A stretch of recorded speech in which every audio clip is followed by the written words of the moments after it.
বন্ধুরা, আজকে মঙ্গলবার, আমি আজকেও নিরামিষ খাই। সেই জন্য আমি কী তরকারি করবো ভেবে পাচ্ছি না। আমি ভাবলাম আজকে একটা চাল কুমড়ো এনেছে বাড়িতে, চাল কুমড়োর একটা বড়া করবো। কাটবো, কেটে তার সব মশলা টশলা দিয়ে তৈরি করবো। তৈরি করে আমি ছাকা তেলে এটাকে আমি ভাজবো। তাহলে আর দেরি কেন, চলুন ঝটপট দেখা যাক মা কী করে চাল কুমড়োর বড়াটা তৈরি করে।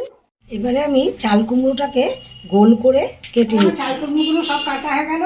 এবারে আমি এটাকে তৈরি করব সব মশলা দিয়ে। প্রথমে আমি নিচ্ছি বেসন। বেসনটা আমি দেখুন একটা বাটির হাফ বাটি আমি নিয়ে নিচ্ছি। দ্বিতীয় উপকরণটি আমার হলো চাল গুঁড়ি। চাল গুঁড়োটা একটু বেশি নিয়েছি, কারণ চাল গুঁড়োটা দিলে একটু মচমচে হয়। আমি আন্দাজ মতন কিছুটা নুন দিয়ে দিলাম। আমি পরিমাণ যতটা লাগবে চিনিটা দিচ্ছি।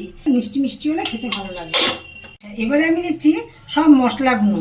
প্রথমেই দিলাম হলুদ, কিছুটা জিরে গুঁড়ো, ধনে গুঁড়ো, তারপরে দিচ্ছি আমি লঙ্কা গুঁড়ো, এবারে দিচ্ছি আমি একটু আমচুর টক হবার জন্য, তারপরে দিচ্ছি আপনার গরম মশলা, তারপরে দিচ্ছি আমি কিছুটা জোয়ান।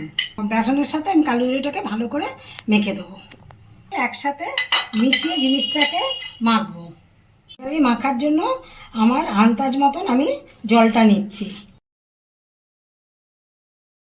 এবার আমি একটু দিচ্ছি খাবার সোডা।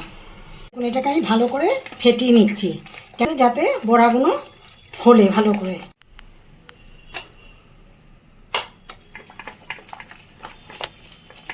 এবার আমার এটা দেখলেন আমি ভালো করে ফেটিয়ে নিলাম।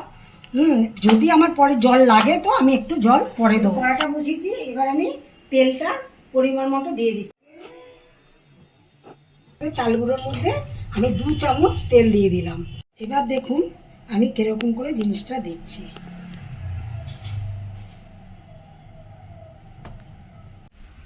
এই দেখুন একটা আমি ছেড়ে দিলাম।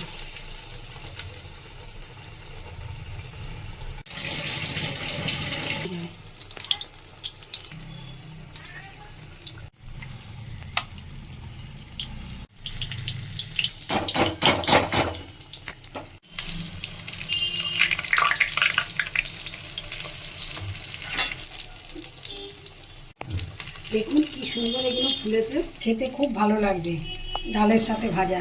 কেমন লাগলো মায়ের রেসিপিটা? ভালো লাগলে একটা লাইক আর সাবস্ক্রাইব করে দেবেন।